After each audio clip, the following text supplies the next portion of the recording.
ଦେଶରେ ହତ୍ୟା ବଢ଼ି ଚାଲିଛି। ପୁଣି ଚାଞ୍ଚଲ୍ୟ ପରି ଖବର ଆସିଛି ଉତ୍ତରପ୍ରଦେଶରୁ। ସମାନ ଢଙ୍ଗରେ 13 ମାସରେ 9 ଜଣ ମହିଳାଙ୍କୁ ସମାନ ଢଙ୍ଗରେ ହତ୍ୟା କରାଯାଇଛି। ବାଲେଶ୍ୱର ଜିଲ୍ଲାରେ ପୁଣି ଅଘଟଣା।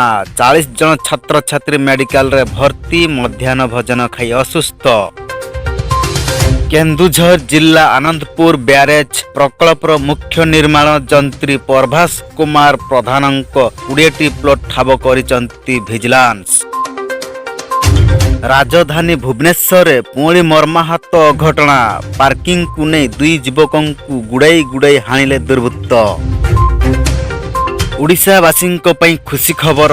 ରାଜଧାନୀ ଭୁବନେଶ୍ୱରରେ ପ୍ରଥମ ଥର ପାଇଁ ବସିଲା 24 ଘଣ୍ଟିଆ ଶସ୍ୟ ଏଟିଏମ୍। ବର୍ଷାରେ 13 ଜଣଙ୍କର ଜୀବନ ଚାଲିଗଲା। ହିମାଞ୍ଚଳରେ ଲଗାଣ ବର୍ଷା ଯୋଗୁଁ 13 ଜଣଙ୍କର ମୃତ୍ୟୁ ଘଟିଛି।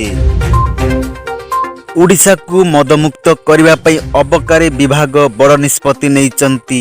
ଅବକାରୀ ମନ୍ତ୍ରୀ ପୃଥ୍ୱୀରାଜ ହରିଚନ୍ଦନଙ୍କ ବଡ଼ ଘୋଷଣା। ଏଣିକି ରାଜ୍ୟରେ ଆଉ ନୂଆ ମଦ ଦୋକାନ ଖୋଲାଯିବ ନାହିଁ।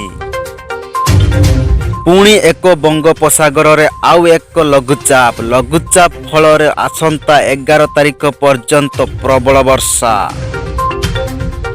ମୁଖ୍ୟମନ୍ତ୍ରୀ ମୋହନ ମାଝୀଙ୍କ ବଡ଼ ଘୋଷଣା। ଅଲିମ୍ପିକ ପଦକ ବିଜୟୀ ପାଇଁ ସବୁ ଖେଳାଳିଙ୍କୁ ମିଳିବ 15 ଲକ୍ଷ ଟଙ୍କା।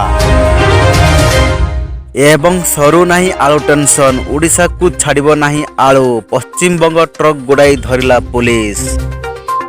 ଅଧିକ ଖବର ଆପଡେଟ୍ ଜାଣିବା ପାଇଁ ଆମ ଚ୍ୟାନେଲଟିକୁ ସବସ୍କ୍ରାଇବ୍ କରନ୍ତୁ।